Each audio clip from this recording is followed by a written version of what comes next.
Hello tankers, welcome back to the channel in another World of Tanks Blitz video. This time I will be talking about the best performing tier 7 heavy tank in the game right now.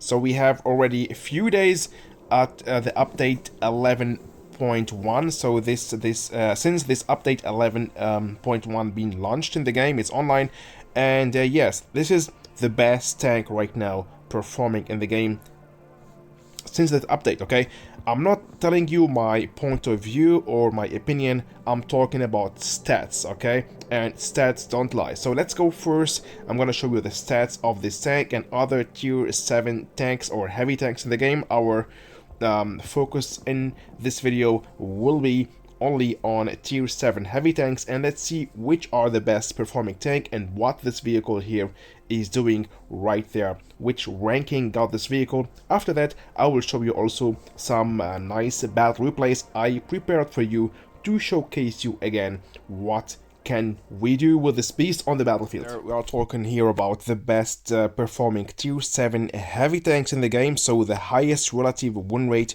for tier 7 heavies. Yeah, as we can see there, far away, the 4 is switched. After that, the Firewall and the Lupus, all of them premium tanks or collector tanks, okay?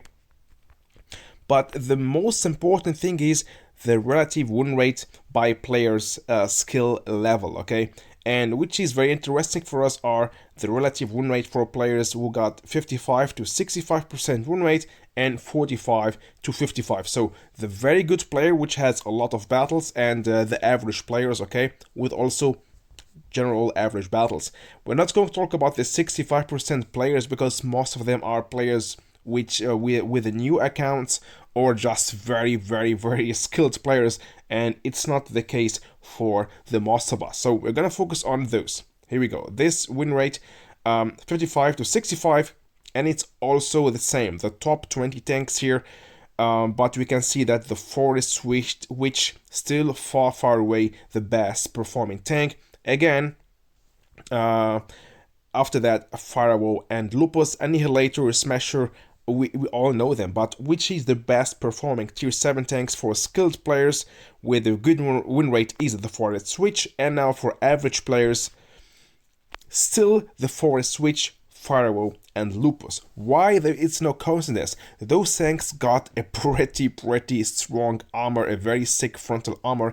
In addition to that, a strong gun. We know it all. The Lupus got a high alpha damage. The Firewall a strong frontal armor and a pretty good auto loader, and the Forest Switch insane armor at the same time. 4 shells in the magazine with an auto reloader. Okay, and yeah. So the average win rate, okay, still far away the Forest Switch. After that, Smasher and Annihilator. Lupus and Pharaoh here again, still the best performing tanks, okay? I'm not going to talk about or do a showcase or a gameplay about every tank, but just to remember that if you want to have a better win rate playing with tier 7 heavy tanks, okay, try to play with those tanks, and that's it. There is no secret, because this fits to every player, whatever you are, a good player or an average player. For a Switch, Smasher, Annihilator, Lupus, Firewall. Those are the top 5 performing tier 7 heavy tanks in the game right now, and it fits for everyone, as I told you, beginner or skilled player. So if we talk about myself, I'm a player with a 54.67% win rate, 34k battles of experience. So I belong soon to the 55% to 65% players, so actually the skilled good players. I'm still working on my skills and on my win rate, and I hope that I'm gonna reach soon the 55% win rate. And my win rate with the Forest Switch, so if I keep playing with this vehicle, I will for sure get a better win rate, because I got here nearly 70 battles and I still have 65% win rate. So if I spam just the Forest Switch for the next days, I will for sure have a better win rate, and that will be my goal if I will play with a tier 7 tank. Also stay tuned, I will be posting the next days the best performing tanks for each tier.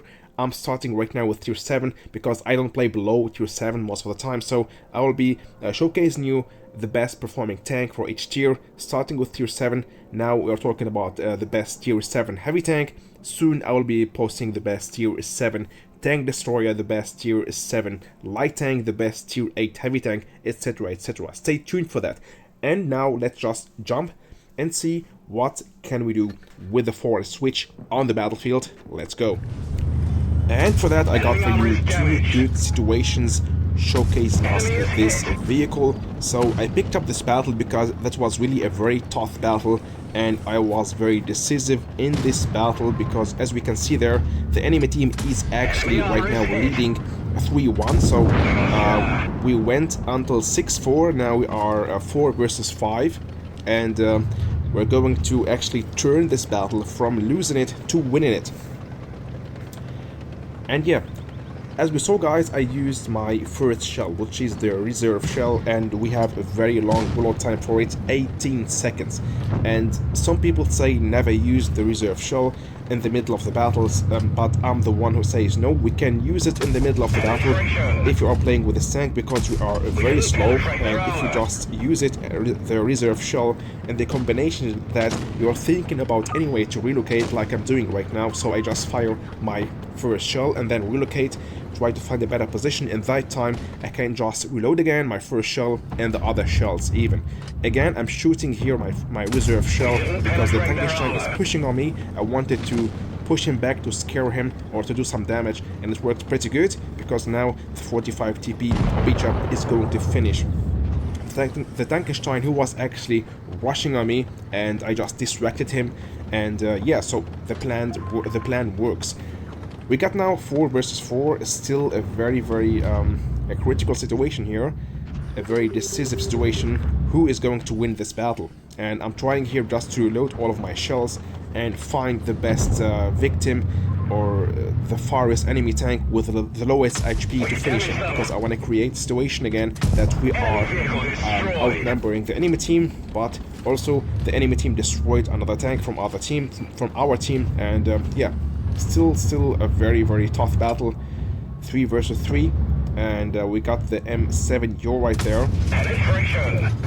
So why he is not firing at me? Because I'm showing my frontal turret to the M7 and that's also how we should play with this tank, because this tank got a very stupidly strong frontal armor, but especially the frontal turret of this vehicle is very hard to be penetrated for whatever tier 8 or tier 7 vehicles, and that's the advantage what we have playing with this tank, our strong frontal armor. Here I'm using again my first shell, even I have 18 seconds reload time, but that was very important for in the end to help the Basotto to finish the M7 That's why I fired that shell. I saw that the El Basotto is trying to finish the M7 enemy tank, so he did it. Now he's going to sacrifice himself. It's going to be destroyed by the Hellcat, but I will do the rest of the job. I'm going to search for the Hellcat. I will also try to skip the spot of this video. I don't want to make it too long, that's why let's skip a bit until I find the Hellcat. Here we go, and he was just somewhere there.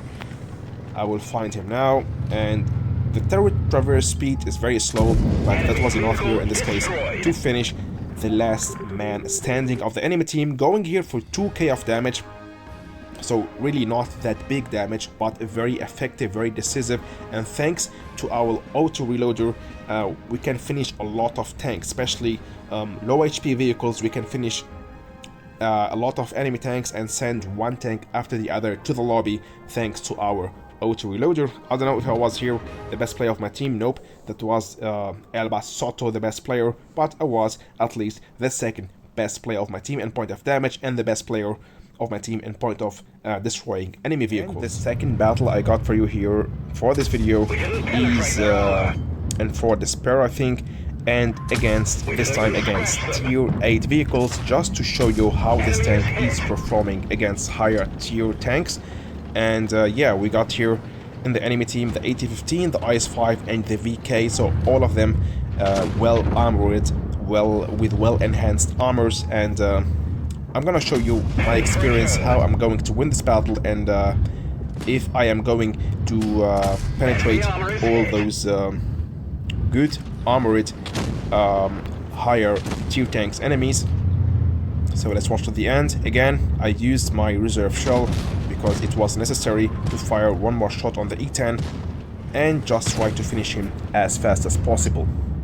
Here we go again, using my reserve shell, but for that I destroyed the E10. So I sacrificed my reserve shell again to destroy an enemy, and that's, in my opinion, when you should use your reserve shell if necessary, and not always, as a lot of people saying, only use your reserve shell in the end of the battle, or if you are anyway going to be destroyed. So if I didn't shot my reserve shell, maybe the E10 will fire a shot at me, I will lose a lot of hit points, and then if I wait to my second shell, I will finish him. But I didn't want to sacrifice my hit points. I rather use the reserve shell and wait 18 seconds than losing my hit points. That's the point, when you should use your reserve shell. And here we can see the STA-1 wasn't able to pen me. I'm sorry, that was a big mistake, my bad. I was talking about actually my teammates. We got 80-15 and IS-5 and VK in our team. I don't know why I said that, I was a bit dreaming while recording this video, but still the enemy tier 8 vehicles are also not bad. We got the BC Burrasque and the STA-1, and they got also IS-6, and the E10 got also a strong frontal armor like the Firewall as well. So we didn't win this battle yet. We still have 4 enemy tanks, and in our team there is only 3 tanks, so very hard to win this battle. But the Steyr Waffenträger was destroyed.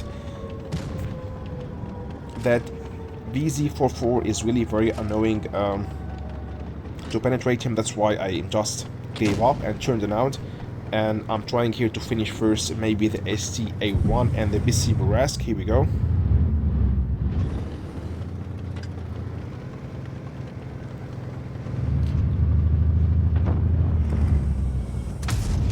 Perfect. Let's give him another one. Enemy armor is hit. And another one. Enemy vehicle destroyed. So we got really a pretty high alpha damage even against tier 8 vehicles here to finish them, because thanks to precision fire we can go, as we saw, for 265 of damage and even sometimes more only with one shell. Penetration. So now I'm the last man standing here, finishing the BZ-441.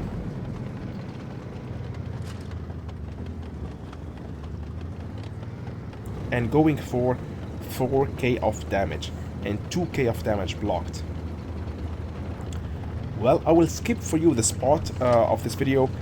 Sadly, I'm going to lose this battle, but this battle is still a pretty good showcase to show you what can we do with this tank and why this vehicle is the best performing tier 7 heavy tank in the game.